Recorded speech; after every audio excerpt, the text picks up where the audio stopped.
bisnis rokok.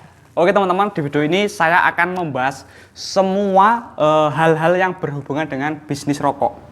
Oke, jadi semua pengetahuan saya dalam dunia bisnis rokok akan saya share di video ini. Untuk yang pertama, kunci berbisnis rokok itu sebenarnya ada 3 hal.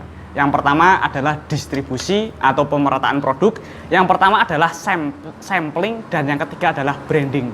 Nah, tapi begini teman-teman, untuk sampling seperti ini, sebentar. Misalnya saya ingin mendistribusikan sebuah produk baru ya teman-teman. Ini adalah misalnya rokok Gama. Nah, rokok ini terbilang rokok baru. Nah, gimana caranya supaya saya bisa mengalahkan rokok-rokok yang sudah terkenal? Jadi yang pertama yang saya lakukan adalah saya akan melakukan distribusi serapat mungkin teman-teman. Saya usahakan setiap kunjungan itu menjadi EC, setiap call itu menjadi EC teman-teman. Jadi setiap saya datang ke toko, saya selalu berusaha sebisa mungkin gimana caranya toko itu membeli produk rokok saya walaupun hanya 1 bungkus. Seperti itu teman-teman. Yang penting dia membeli walaupun hanya 1 bungkus. Yang penting distribusi kita itu rapat. Terus yang kedua, selain distribusi, hal yang paling pokok adalah sampel teman-teman. Sampel. Jadi istilahnya kita itu memperkenalkan produk. Tapi ada beberapa hal yang harus diperhatikan saat kalian ingin melakukan sampel. Kalian gunakan stick sampel ya teman-teman. Yaitu 1 orang kita kasih 1 batang rokok. Itu namanya stick sample, stick sampling. Nah, kalau misalnya 1 orang kita kasih 1 bungkus, kita itu akan boncos teman-teman. Kita akan boncos. Itu namanya pack sampling, yaitu bisa saja teman-teman. Jadi begini, kita lihat kondisi terlebih dahulu. Jika ada orang yang kita target untuk kita sampel, kita tanya dulu. Permisi mas, masnya rokok nggak? Kalau dia bilang nggak rokok, nggak usah dikasih sampel. Ya. Terus kalau misalnya, ya mas, saya ngerokok, kita tanya dulu, rokoknya filter atau kretek biasanya mas. Kalau misalnya jawabnya kretek, kita kasih kretek. Kalau jawabnya filter, kita kasih filter. Kenapa? Karena jika seorang itu perokok filter, kita kasih kretek, walaupun rokok kita enak, dia bilang nggak enak teman-teman. Begitu juga sebaliknya, orang perokok filter, kita kasih sampel kretek, bilangnya juga nggak enak. Ini terlalu berat mas untuk saya mas, seperti itu. Nah, terus gini teman-teman, sambil kalian melakukan sampel, kalian arahkan ke toko yang sudah ada produk kalian. Misalnya seperti ini, saya sudah bisa menjual produk ini di toko A misalnya. Terus saya melakukan sampel, Pak, nyoba Pak rokok ini Pak. Ini rokok harganya di warung 6.500 Pak. Isinya 12. Kalau misalnya mau nyoba Pak, ini namanya rokok Gama. Kita kasih tahu namanya, kita kasih tahu harganya. Gimana Pak, enak nggak Pak? Kalau misalnya enak, belinya di warung sana ya Pak, di toko A. Dia tadi sudah membeli produk sama saya Pak. Kalau mau beli silakan ke toko A. Nah, itu namanya kita melakukan yang namanya sell out. Jadi seorang sales itu tidak istilahnya itu jangan hanya bisa melakukan sell in, tapi harus bisa melakukan sell out. Maksudnya gimana? Maksudnya gini. Sell in itu adalah proses kita menjual produk ke toko. Ya. Bu, nyoba rokok Bu. Modalnya segini, harga jualnya segini, keuntungannya Ibu segini. Ya udah Mas, saya ngambil 1 slot misalnya. Nah, kalau misalnya kita hanya bisa melakukan sell in, tapi kita tidak bisa melakukan sell out, yang terjadi apa? Yang terjadi adalah di kunjungan berikutnya, toko akan melakukan pengajuan retur sama kita. Nah, dengan kita melakukan sampling, ya kan? Kita melakukan sampling, kita berarti membantu supaya produk yang sudah kita masukkan ke toko tersebut itu ada yang beli. Dan itu juga menguntungkan kita. Jika produk di toko tersebut itu habis, otomatis pemilik toko itu akan order lagi sama kita. Ya kan? Itu yang dinamakan dengan repeat order, seperti itu. Nah, terus berikutnya gini, poin yang ketiga dalam berbisnis rokok itu harus melakukan yang namanya branding. Saya contohkan seperti ini ya teman-teman. Nah, ini ada salah satu spanduk rokok.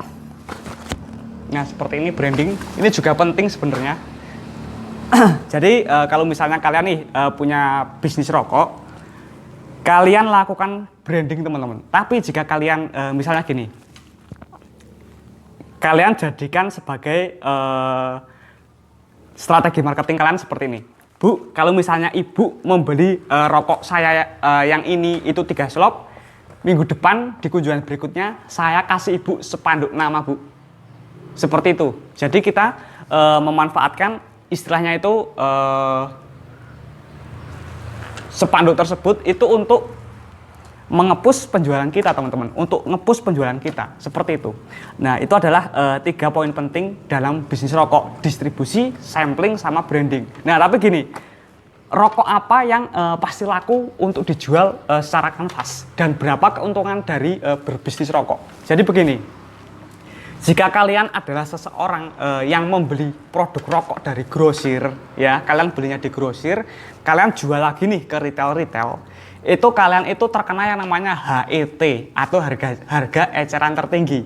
Karena keuntungan seorang sales freelance atau sales canvas itu adalah dari selisih harga grosir dan harga sales retail resmi. Misalnya seperti ini. Ini rokok Gama, oke? Ini modalnya kalau misalnya membeli di grosir ya, teman-teman. Ini satu slopnya isinya 20 bungkus. Isinya 20 bungkus. Dan ini modalnya adalah 52.200 untuk satu bungkusnya. Jadi 5.200 dikali dengan 20 bungkus, teman-teman. Itu adalah modal kalau misalnya kita itu membeli di grosir 104.000, teman-teman. 104.000. Terus kalau misalnya kita beli di sales resminya itu harganya adalah 106.000. Jadi ada selisih Rp2.000, teman-teman. Nah, kalau misalnya kita nih beli rokok ini di grosir Rp104.000, ya kan? Terus kita jual lagi ke retail, kita menjualnya itu ya harus minimal maksimal sama dengan harga jual sales resmi motoris ke toko, teman-teman. Jadi kita hanya bisa ngambil untung 2.000 per slopnya, teman-teman. Nah, tapi gini, teman-teman. Jika kalian itu nganvas produk, terus kalian belinya di grosir, kalian jual lagi ke retail-retail, ke warung-warung, itu keuntungannya tidak akan bisa maksimal. Nah, keuntungan yang maksimal gimana? Yang pertama, kalian beli produknya itu dari distributor. Terus yang kedua, kalian order produk di mana produk tersebut itu belum ada di kota kalian. Misalnya rokok ini, teman-teman. Ini di kota saya itu belum ada rokok ini, teman-teman. Di kota saya nggak ada rokok ini. Nah, saya order, modal saya itu adalah 5.200, teman-teman. Di salah satu grosir di kota lain ini modalnya 5.200. Saya jualnya ke toko Rp6.000.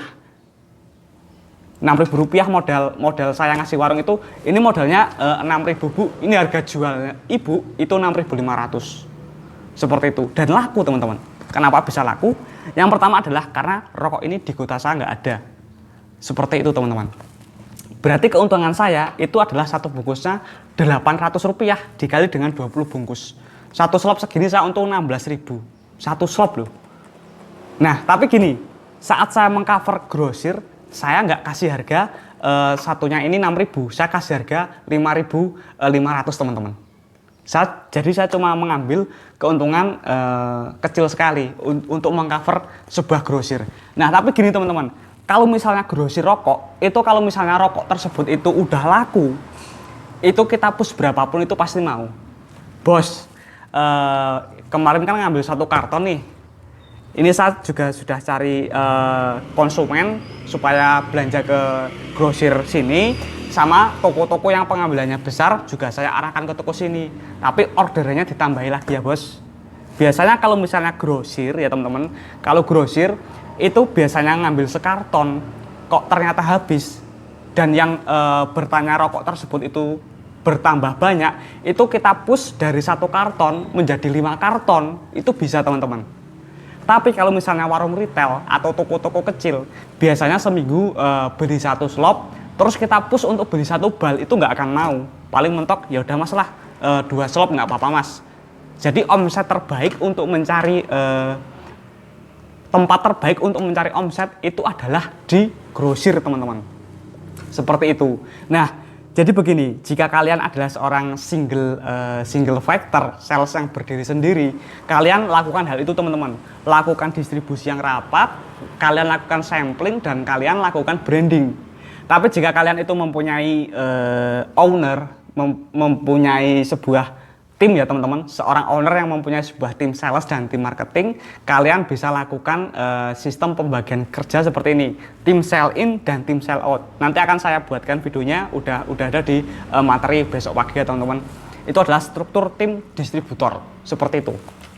Nah, jadi gini, produk apa yang paling laku mas untuk produk rokok? Jadi gini, kalau kita ingin berjualan sebuah rokok, kita itu harus bisa membaca situasi teman-teman. Yang pertama gini, jika kalian mengcover kota ya teman-teman, itu yang laku pasti rokok dengan cukai R1. Tapi jika kalian mengcover pedesaan, itu yang laku adalah rokok dengan cukai R2. Maksudnya gimana? Rokok dengan cukai R1 itu adalah rokok yang sudah punya nama, sudah brand besar. Seperti misalnya Gudang Garam Filter, Jarum Super, Sampurna Mail, itu rokok dengan cukai R1. Terus yang kedua, untuk cukai R2 itu adalah rokok-rokok yang murah, rokok-rokok yang masih brand baru seperti itu. Nah, biasanya rokok-rokok murah ini ya teman-teman, ini sangat laku jika dijual di pedesaan. Karena yang pertama, di pedesaan ya teman-teman, itu kan istilahnya kan apa ya, bisa dibilang faktor ekonomi juga mempengaruhi lah. Sedangkan kalau di perkotaan kan orang-orang kan rata-rata itu pekerja kayak gitu ya teman-teman, pekerja, seorang karyawan, jadi otomatis rokoknya juga menyesuaikan. Itu memang sudah saya buktikan. Untuk produk seperti Jarum Super, Filter saya juga membawa, tapi saya menawarkannya waktu saya mengcover area perkotaan. Tapi saat saya mengcover area pedesaan, saya nggak menawarkan teman-teman. Saya lebih nge-push ke produk-produk dengan cukai R2. Kenapa seperti itu? Karena untungnya lebih besar. Saya membawa rokok Jarum Super, untung saya seslop cuma Rp1.000 teman-teman. Kadang malah nggak sampai 1.000 seslop loh. Lah sedangkan kalau saya nge-push rokok ini, untung saya 16.000 untuk satu slopnya teman-teman. Seperti itu. Jadi kita itu harus bisa membaca pangsa pasar. Terus yang kedua, apabila terjadi musim panen di pedesaan, itu saya membawa rokok seperti Jarum Super, Filter, Sampurna Mail, itu laku di warung itu. Di warung itu permintaannya naik. Kenapa? Karena yang namanya orang panen itu kan megang uang ya teman-teman. Otomatis kepengen rokoknya yang sekali-kali enak. Terus kalau misalnya udah musim tanam nih, ini mereka akan mencari istilahnya menurunkan level rokok mereka menjadi cukai R2 lagi teman-teman. Yang penting kemebul, yang penting merokok lah seperti itu. Jadi poin pentingnya di situ teman-teman. Jadi walaupun produk kalian itu produk baru, itu tidak ada kata mustahil untuk apa ya, supaya produk kita itu bisa diterima di pasaran seperti itu. Seperti rokok ini teman-teman, ini yang di kota saya, pemainnya cuma saya teman-teman. Untuk rokok gamma seperti ini, khususnya yang kretek. Kalau yang filter itu udah ada depo resminya, tapi untuk yang kretek pemainnya cuma saya teman-teman. Seperti itu. Oke, mungkin itu poin penting dalam berbisnis rokok ya teman-teman. Dan di video selanjutnya akan ada pembahasan mengenai tim sell in dan tim sell out itu seperti apa. Nah, jadi begini teman-teman. Kenapa saya memilih cukai rokok R2? Kenapa? Jadi begini. Dari bulan Februari 2020 kemarin, itu harga rokok itu setiap bulan itu naik teman-teman. Setiap bulan itu naik, dan akhirnya yang terjadi adalah ada dampak negatif dan dampak positif. Dampak negatifnya itu ada dua, maraknya perdagangan rokok dengan cukai palsu. Yang kedua adalah perdagangan rokok non cukai teman-teman. Ini kalau misalnya ada orang yang berbisnis di dua hal ini untungnya itu besar sekali, tetapi ini juga berbahaya karena yang namanya perdagangan seperti ini itu ada hukum pidananya, ada hukum dendanya. Nah, terus sisi positifnya adalah rokok R2 atau rokok-rokok murah itu penjualannya juga meningkat. Nah, itulah yang saya mainkan di situ teman-teman. Seperti itu. Jadi poin pentingnya seperti itu. Semoga video ini bisa dipahami. Jika ada yang ingin ditanyakan untuk seputar bisnis rokok, silahkan bisa WhatsApp saya, bisa calling saya teman-teman. Dan di deskripsi video ini ada link playlist peluang usaha freelance rokok. Tapi video ini sudah saya publikasikan di channel YouTube saya. Mau ditonton juga bisa, nggak mau ditonton juga nggak apa-apa teman-teman. Tapi inti dari bisnis rokok sudah saya share sama kalian ya teman-teman. Seperti itu. Dan untuk strategi marketing yang saya share ke SMJK ini, jika kalian adalah seorang single fighter, silakan kalian gunakan apa yang saya share ini, kalian terapkan waktu kalian freelance. Tapi jika kalian itu adalah seorang distributor, seorang owner produk, silakan kalian share itu ke tim sales dan tim marketing kalian. Saya yakin itu akan bermanfaat. Oke, mungkin seperti itu. Ditunggu link video selanjutnya.